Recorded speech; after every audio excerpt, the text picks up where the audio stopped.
북이스라엘 아합 왕이 통치하고 있던 시절에 아람 왕 베나닷이 쳐들어왔습니다. 아람은 이스라엘 북쪽 지방에 위치한 나라로서 이스라엘을 자주 괴롭히던 나라 중에 하나입니다. 오늘 본문 1절에 보시면 아람 왕 베나닷이 자기 밑에 있는 왕들 32명을 부르고 아주 강력한 말과 병거로 무장한 채 이스라엘을 쳐들어왔습니다. 그러니까 말과 병거로 쳐들어왔다라고 했으니 이 아람의 군대는 굉장히 속도가 빠른 군대이고 또 그 파괴력이 굉장히 강한 군대라고 생각할 수 있습니다. 그들이 북이스라엘에 쳐들어와서 아합 왕에게 했던 말이 3절에 기록되어 있습니다. 3절은 내 은금은 내 것이요 내 아내들과 내 자녀들의 아름다운 다도 내 것이니라 하매 했습니다. 그러니까 이제 침략자로서 그 자신이 정복할 나라에 있는 모든 것들은 다 내 것이다라고 얘기하는 것이죠. 마치 이미 전쟁에 승리한 사람처럼 이야기했습니다. 그런데 이러한 아람 왕의 협박을 들은 아합 왕은 아무래도 이렇게 싸움이 될 것 같지 않은지, 그러니까 말과 병거로 쳐들어온 아람 군대를 이길 수 없을 것이라는 생각을 해서 그런지 아람 왕은 아무런 대꾸 없이 아무런 저항 없이 다 내주었습니다. 그래서 4절에 이스라엘 왕이 대답하여 말하기를 내 주 왕이여 왕의 말씀같이 나와 내 것은 다 왕의 것이니이다 하였더니 그러니까 아람 왕이 쳐들어와서 너한테 있는 거 다 내놔라 이것입니다. 너의 것은 다 내 것이다 라고 얘기하는 거죠. 이 진짜 무슨 강도 같은 모습이죠. 그죠? 그러니까 다 내놔, 있는 거 다 내놔, 안 그러면 죽인다 라고 협박하는 강도 같은 모습. 네 것도 내 것, 내 것도 내 것. 아주 이상한 논리로 강력한 힘을 앞세워서 약한 자의 것을 뺏어가는 그런 폭력의 모습이었습니다. 그런데 이 말에 아합 왕이 아무런 저항을 하지 않습니다. 아무런 그 자기 권리를 주장하지 못하고요. 내 주 왕이여라고 부르면서 나에게 있는 것은 다 당신의 것입니다라고 하면서 아주 철저하게 그런 순종의 모습을 보여줍니다. 그리고 나서 시간이 지나고 나서 또다시 아람 왕이 쳐들어왔습니다. 그것은 이제 5절에 기록이 되어 있는데요. 특별하게 첫 번째 전쟁과 두 번째 전쟁에 대한 구별이 없기는 하지만 5절 말씀해 보시면 사신들이 다시 와서 이르되라고 하면서 이제는 또 다른 요청 사항을 얘기합니다. 그것은 베나닷 왕이 말하기를 내가 이미 내게 사람을 보내어 말하기를 너는 내 은금과 내 아내들과 자녀들을 내게 넘기라 하였거니와 그러니까 이제 3절에 있는 말씀이죠. 처음에 왕궁 그 아합 왕의 왕궁에 있는 모든 것을 내가 다 요청하지 않았냐? 그리고 내가 그것을 다 이미 가져간 적이 있다라고 말하면서 두 번째는 이제 그 신하들을 보내는 겁니다. 그래서 6절에 내일 이맘때에 내가 내 신하들을 내게 보내리니 그들이 내 집과 내 신하들의 집을 수색하여 내 눈이 기뻐하는 것을 그들의 손으로 잡아가리라 한지라 했습니다. 이제는 아합 왕의 왕궁에 있는 것만 가지고는 안 된다. 이제는 너의 나라에 있는 모든 귀족들, 고관, 대작들의 집에 있는 것까지도 다 가져가야 되겠다. 아합 왕의 왕궁에 있던 것을 베나닷 왕이 가져갔다라고 한다면 아합 왕의 신하들에게 있는 것은 아합 왕의 신하들이 와서 가져가게 될 것이다. 그런데 그냥 뭐 가는 게 아니라 대강 가져가는 것이 아니라 아합 왕 너가 좋게 여겼던 것들, 너가 너의 신하들의 집에서 보면서 저거 참 괜찮다 여겼던 것들, 너의 눈에 좋아 보이는 것들은 다 가져갈 것이다라고 이야기를 했습니다. 아합 왕이 여기서는 조금 왕과 같은 모습을 보여주는 것 같습니다. 이 두 번째 제안을 받았을 때 아합 왕은 그건 안 될 거라고 생각했던 것 같습니다. 그러니까 나라를 지키기 위해 나라의 위기가 닥쳐왔잖아요. 강대국이 나라를 쳐들어왔습니다. 어떻게 하면 이 강대국의 군사를 물리칠 수 있을까? 백성에게 피해를 가지 않고 그때 아합 왕은 자신의 왕궁에 있는 것을 다 내어줌으로써 아람 왕을 돌아가게 했습니다. 그러니까 백성에게는 피해가 가지 않은 거죠. 나라에 큰 문제가 생기지는 않았습니다. 근데 두 번째는 이제는 그게 아닌 거예요. 신하들의 것을 다 내놓으라고 하는 거죠. 그러니까 아합 왕이 그거는 안 될 거라고 생각했던 것 같아요. 그러니까 내가 나의 것을 내주는 것으로 이 위기를 모면할 수는 있겠지만 우리의 나라에 살아가고 있는 이 신하들, 백성들의 것까지 다 내어주면서는 자기가 왕의 통치자로서의 역할이 안 쓴 것 같았는지 두 번째 이러한 요청에는 아합 왕이 쉽게 수락하지 않았습니다. 그리고 나서 그가 말하기를 이제 장로들을 다 불러 모읍니다. 7절에 이에 이스라엘의 왕이 나라의 장로를 다 불러 이르되 이 사람이 악을 도모하고 있는 줄을 자세히 알라라고 하는 거예요. 아람 왕이 쳐들어왔는데 자꾸 강도같이 나쁜 짓을 하고 있다. 내가 예전에 내 거 다 줬는데 이제는 너네 거 갖고 달라고 하더라.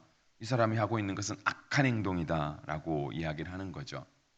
근데 어쩌면 이러한 왕의 이야기 가운데 왕의 현실적인 모습이 드러납니다. 그러니까 왕이 이것을 막아낼 힘이 없는 거잖아요.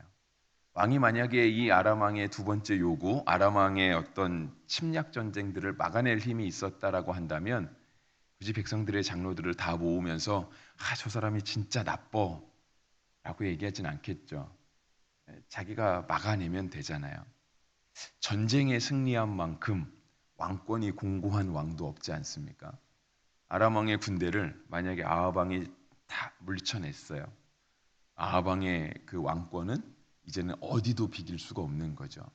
왜냐하면 나라의 어떤 외세의 침략에 대해서 왕이 막아냈는데 신하들의 도움을 빌리지 않고 그 놀라운 전략과 군사력을 활용해서 외부의 침략을 막아내면 그 왕의 왕권은 하늘을 찌를 듯이 높아질 수 있습니다. 그런데 아합 왕이 그게 안 되는 거예요. 그러니까 그 자신이 없는 겁니다. 나라의 현실이 아람을 대적할 힘이 없는 거예요. 그래서 장로들을 불러 모으면서 얘기하는 거죠. 진짜 나쁜 사람이 있다고.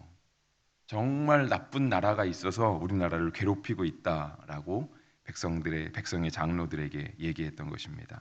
그때 백성의 장로들이 왕에게 힘을 실어줍니다. 그래서 8절에 뭐라 그러냐면 끝부분에 왕은 듣지도 말고 허락하지도 마옵소서 한지라 했습니다.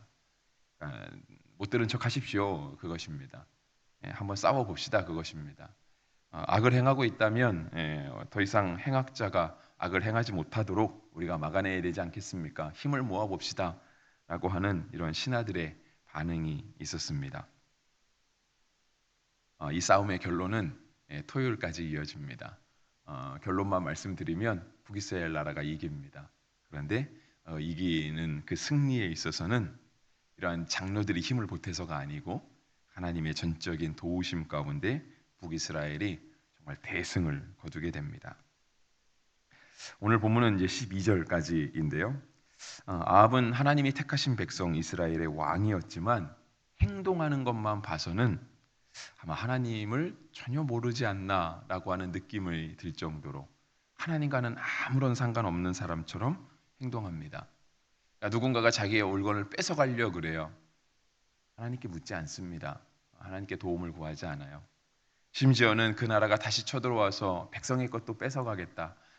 나중에는 나라를 달라 하지 않겠습니까? 왕의 것을 뺏어가고 그 귀족들과 고관대작의 것을 뺏어가면 그 다음의 수순은 보지 않아도 뻔한 거죠.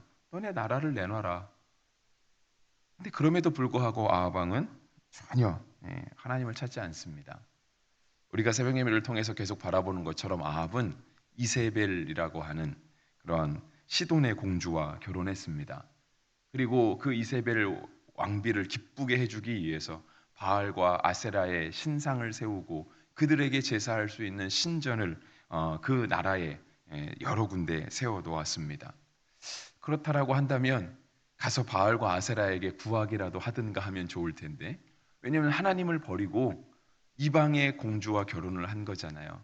그러니까 정치적으로 경제적으로 이 나라를 권고히 하기 위해서 그는 하나님께 매달리기보다는 그냥 조금 힘 있어 보이는 주변 나라들 그들과 함께 연합하기를 생각했던 겁니다. 그래서 나라를 지키려고 했던 것이고 나라를 부하게 만들고 싶었던 것이거든요. 근데 그게 본인의 선택이었다라고 하면 가서 시돈 왕에게 조금 원군을 요청할 수도 있는 것이고요. 하나님을 버렸다라고 한다면 바알과 아세라에게 가서 도움을 구할 수도 있잖아요. 근데 아합 왕은 전혀 그렇지 않습니다. 그냥 뭐든지 처음부터 끝까지 다 자기 힘으로만 하려고 합니다. 어쩌면 아합 왕은 그냥 자신의 성공을 위해서, 자신의 유익을 위해서 자신의 인생도 내버린 사람이 아닌가 하는 느낌이 듭니다. 우리가 결혼은 물론 왕이니까, 왕은 물론 뭐 결혼 여러 번 할 수도 있겠지만, 그래도 이렇게 결혼을 하고 왕비를 맞이하는 일에 있어서는 자신의 인생이 걸린 거잖아요.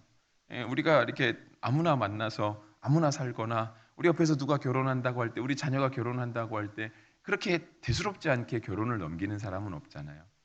아합은 이방 공주와 결혼을 했어요. 그러면 정말 그것이 사랑해서 결혼을 했던, 정말 도움이 필요해서 결혼을 했으면 가서 도움을 요청하면 되는데 그것도 하지 않거든요. 그러니까 어쩌면 그는 자신의 유익과 성공을 위해서 자신의 인생도 그냥 하나의 방법으로 허비할 수 있는 그런 사람이 아니었나 하는 생각이 들고요. 또 종교도 그렇게 이용하는 거죠. 바알과 아세라를 섬겨서 나라가 잘 될 것 같으면 섬기자는 거예요. 섬겨. 많으면 좋지 뭘. 하나님도 섬기고 바알도 섬기고 아세라도 섬기고 다른 거 있으면 다른 것도 또 섬기고, 다 이용하는 거예요. 다. 자신의 나라와 자신의 성공을 위해서입니다. 우리는 간혹가다 이렇게 하나님을 믿지 않는 사람들을 보기도 합니다. 뭐 굳이 하나님을 믿을 필요가 있는가?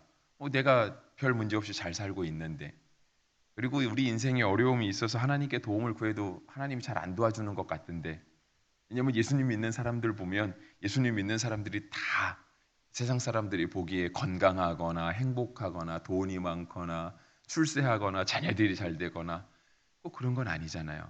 우리 기독교인들도 걸리잖아요. 그죠? 우리들도 근심이 있고, 우리들도 안 되는 것들이 있고. 그러니까 안 믿는 사람들을 볼 때 그거 믿어봐야 뭐 괜히 가서 11조만 세금처럼 드려야 되고, 새벽에도 오라 그러고, 주일에도 오라 그러고, 평일에도 오라 그러고, 별로 믿을 필요가 없어 보이는 거죠. 그래서 어쩌면 하나님 믿지 않는 사람들은 자신의 선택이 지혜로운 선택이다라고 생각하는 것도 같아요.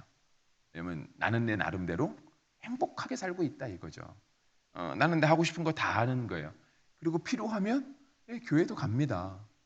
필요하면 교회도 가요. 그리고 또 필요하면 다른 데도 가는 거죠. 진짜 있는 건지 아닌지 모르지만 그 절집이 모여 있는 데 가면, 점집 있잖아요.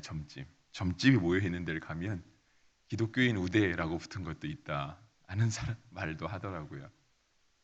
많이 찾아온다는 거잖아요. 때마 되면 가서 찾아보고 물어보고 하나님을 진짜 믿는 건지 아닌 건지 우리를 점검해 봐야 되는 겁니다. 아합을 통해서 그걸 점검해 보는 거예요. 아합은 하나님의 백성들을 통치하는 하나님이 세우신 왕이었거든요. 그런데 하나님을 믿지 않아요. 하나님을 찾지 않습니다. 그냥 자기 힘으로만, 마치 그것이 지혜로운 것처럼 이방의 나라와 연합 결혼도 하고 이방의 신들도 갖다가 섬기고 하는 그런 모습들을 보여주고 있는 것입니다. 그냥 세상 사람들의 논리가 아합 왕에게도 동일하게 적용이 되는 것이죠. 우리 기독 그리스도인들이 하나님을 믿는 것은 꼭 하나님의 도움이 필요해서만은 아닙니다.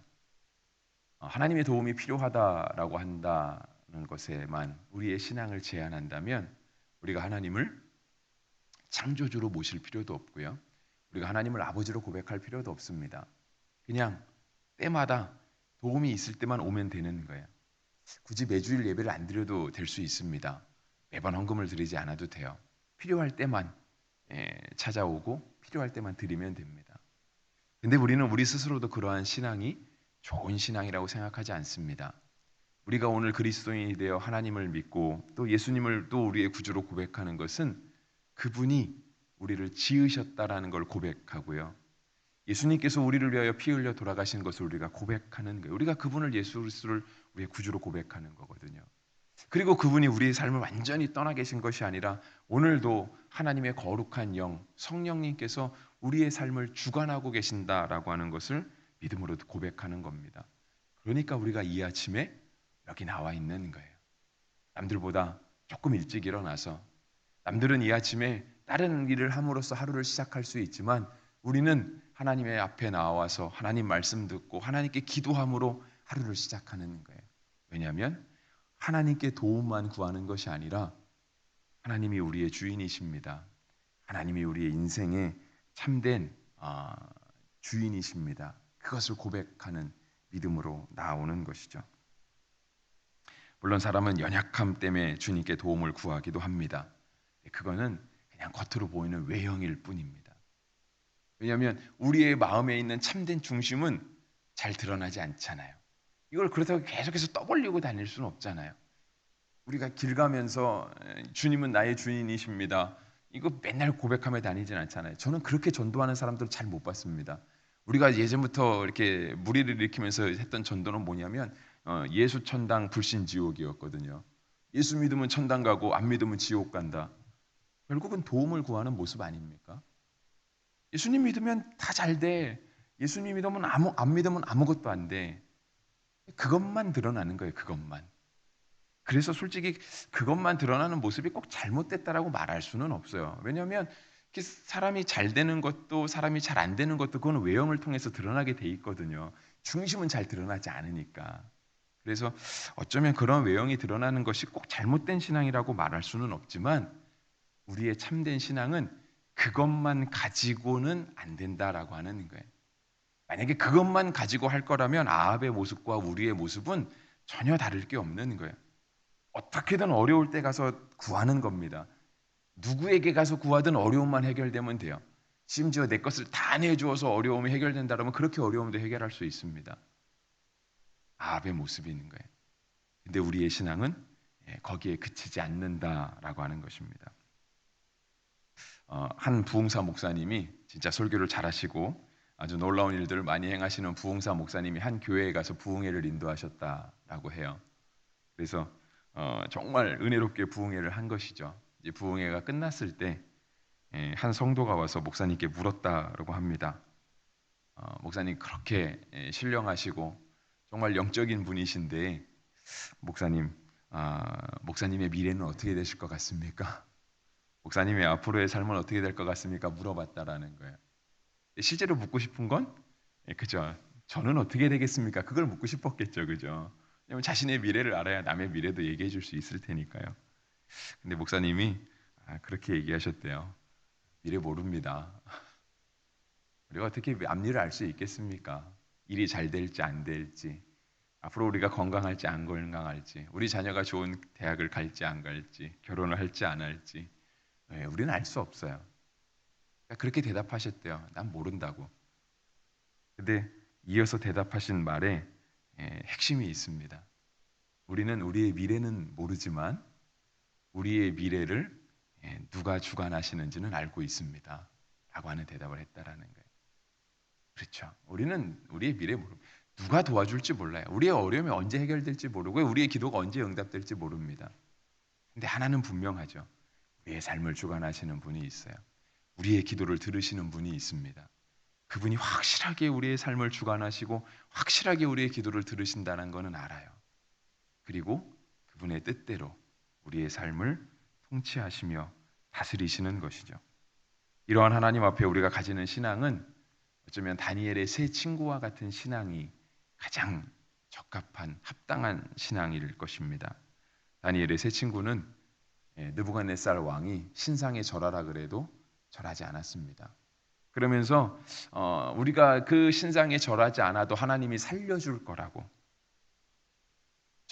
우리가 거기에 그 이방의 우상에 절하지 않아도 하나님이 우리를 지켜주실 겁니다. 나라법은 그 신상에 절하지 않으면 처벌받는 거지만 우리가 이방에게 고개 숙이지 않아도 하나님이 우리 도와줄 겁니다라고 하는 믿음이 있었어요. 그런데 거기서 끝나지 않죠. 설령 하나님이 도와주지 않는다 할지라도 우리는 절하지 않을 것입니다. 다니엘서 3장 17절 18절 우리가 잘 아는 말씀이잖아요. 하나님께 나아가는 것이 지혜입니다. 하나님께 기도하고 하나님께 묻고 하나님 앞에서 살아가는 것이 참된 지혜입니다. 때때로 하나님 없이 그냥 내 선택에 이것이 참 똑똑하지 않나요? 이것이 참 지혜로운 삶 아닌가요? 지혜로운 삶 아닙니다. 우리가 하나님과 함께 살아가는 것 참된 지혜이고요. 하나님께 참된 완전한 지혜가 예비되어 있습니다. 그렇게 살아가는 사람이 바로 그리스도인이라고 하는 겁니다. 그래서 이 아침 정말 그 어떠한 것으로 하루를 시작하기보다 하나님의 말씀으로 하루를 시작하시고 주의 진리에 전해서 하루를 시작하시는 우리 모두에게 하나님의 완전한 지혜가 있기를 바랍니다. 그분이 오늘 우리에게 은혜를 안 주실 수도 있어요. 여러분 하루 괴로우실 수도 있습니다. 왜냐하면 인생 살면서 괴로운 날 있잖아요. 근데 그럼에도 불구하고 하나님이 우리의 주인이라는 사실은 변하지 않습니다. 하나님이 우리의 삶을 붙들고 있다는 사실은 변하지 않고요. 하나님은 그러한 인생 속에서 우리가 하나님께 어떻게 살아가는가, 우리가 하나님 앞에서 어떠한 신앙을 고백하는가를 하나님은 주의 깊게 바라보십니다. 기도하겠습니다.